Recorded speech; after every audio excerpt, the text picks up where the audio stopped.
Just when you thought you heard everything you could learn about the investigation known as Fast and Furious, new revelations are coming out about another opportunity that the U.S. government had to stop the bungled gun operation known as Fast and Furious. Homeland Security Department and its Inspector General released a report in the last few days that divulges that Homeland Security agents who were working with the ATF on this Mexican gun running investigation that went awry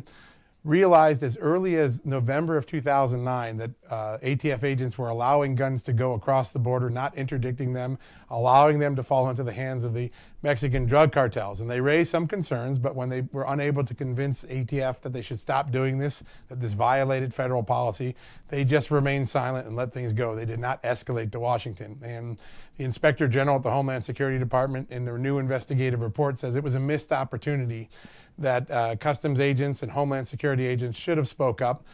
They clearly recognize that allowing guns to fall into the hands of straw buyers, walk across the border, and end up in the hands of Mexican drug cartels was, one, against policy, violating the government's own rules, but two, it was going to lead to tragic consequences. And in fact, some of the emails that were dug up during the investigation by Homeland Security, when it became aware, when people learned that a border agent had been shot at a scene and two of the guns that had moved through the Fast and Furious chain were at the scene, several customs agents wrote emails that day saying, this is exactly why we shouldn't have let guns walk. This is how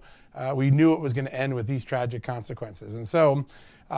just when we thought we learned everything from Congress and from all the bevy of investigations we saw at the Justice Department, we find out yet another agency also understood what was at stake, what was being done wrong, and yet didn't do very much to stop it. And I think that's probably one of the great ending storylines of Fast and Furious. We had a lot of people that knew what they were doing were wrong, but no one had the courage to totally stand up, blow the whistle, and stop it before 1,700 weapons crossed the border into the hands of bad guys. Just to give you an update, there was a new number in the Homeland Security report this week.